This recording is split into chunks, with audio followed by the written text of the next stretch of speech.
नीलकंठ एक विशाल वट वृक्ष के नीचे ध्यानस्थ होकर बैठे थे। पवनपुत्र हनुमान जी एक वृक्ष पर चढ़कर नीलकंठ का दर्शन कर रहे थे। अर्धरात्रि हुई, प्रकृति ने अपना रौद्र रूप धारण कर लिया। अति भयंकर आवाजें चारों तरफ से आने लगी और दूर दूर से आग की लपटें दिखाई देने लगी। थोड़ी देर के बाद भयानक आकृति धीरे धीरे समीप आने लगी। पवनपुत्र हनुमान जी सचेत थे। उन्होंने देखा कि कुछ भूत प्रेत चारों ओर से वट वृक्ष की ओर बढ़ रहे हैं। कुछ ठिगने तो कुछ ताड़ के पेड़ की तरह लंबे, तो कोई मोटे लंबे लंबे दांत वाले, तो कुछ सिर पर सींग वाले, बड़ी बड़ी लाल सुर्ख आंखें और लंबे लंबे नाखून वाले भूत आ रहे थे। चीखते हुए, हू की आवाज करते हुए, वट वृक्ष के निकट आते हुए सभी भूतों का राजा काल भैरव सबसे आगे था। उसके हाथ में नुकीला भाला था। काल भैरव ने कहा, टूट पड़ो उस लड़के और उस बंदर पर, दोनों हमारे शिकार हैं, भूतों का नाश और योगी का मोक्ष। यह सुनकर हनुमान जी हुंकार के साथ भूतों पर टूट पड़े। उन्होंने पर्वत जितना विशाल स्वरूप धारण कर लिया। चारों तरफ पूंछ से वार करके भूतों को मारने लगे। कुछ भूतों को पूंछ से बांधकर पछाड़ दिया।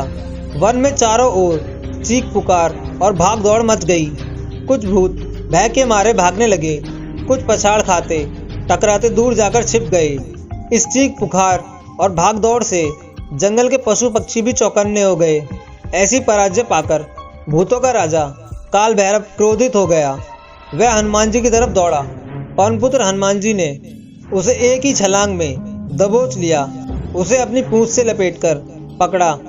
फिर दोनों हाथों की दोनों मुट्ठियां जोर से काल भैरव के सिर पर दे मारी। काल भैरव का सिर धड़ से अलग हो गया। रक्त की धारा बह निकली। अन्य भूत मार के डर से भाग निकले। पूर्व आकाश में सूर्य की लालिमा छाने लगी। सर्वत्र शांति फैल गई। नीलकंठ ने स्नान करके पूजा की। हनुमान जी मीठे फल ले आए। फलहार के बाद नीलकंठ ने हनुमान जी को प्रसाद दिया। तब प्रसन्न होकर आशीर्वाद भी दिया। वहां से प्रस्थान करके नीलकंठ ने पर्वतों पर चढ़ाई शुरू कर दी। जैसे जैसे वे पर्वतों पर चढ़ गए, वैसे वैसे घनघोर जंगल दिखने लगे। पर्वत के ऊपर पहुंचे तो अत्यंत घना जंगल था। वहां दिन में भी अंधेरा रहता था। जंगल के बीचों बीच कुछ योगी तप कर रहे थे। उन्होंने नीलकंठ को देखा तो वे अति प्रसन्न हुए।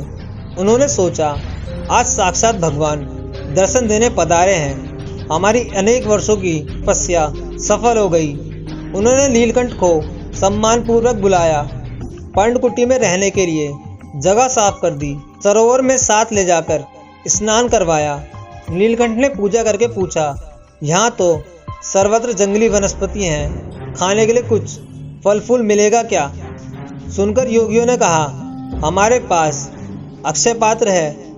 प्रतिदिन दोपहर को जो चाहिए वह खाने को मिल जाता है। 4 दिन तक योगियों ने नीलकंठ वर्णी की बहुत सेवा की। प्रतिदिन नई नई चीज़ों की इच्छा करके अक्षय पात्र से निकालते और नीलकंठ को खिलाते। 5वें दिन जब नीलकंठ आगे जाने के लिए तैयार हुए, तब सभी योगियों ने उनके चरण पकड़ लिए और कहने लगे, अपने आश्रय में लेकर आप हमारा उद्धार कीजिए। नीलकंठ ने प्रसन्न होकर कहा, अभी और थोड़ा समय आप सब ध्यान कीजिए। मैं सभी का कल्याण करने ही निकला हूँ। मैं जब घूमते हुए नवलखा पर्वत पर पहुँचूंगा और वहाँ 9 लाख योगियों का कल्याण करूँगा, तब आपका भी कल्याण होगा। यह सुनकर सभी योगी अत्यंत प्रसन्न हुए और नीलकंठ को भावपूर्वक विदा दी।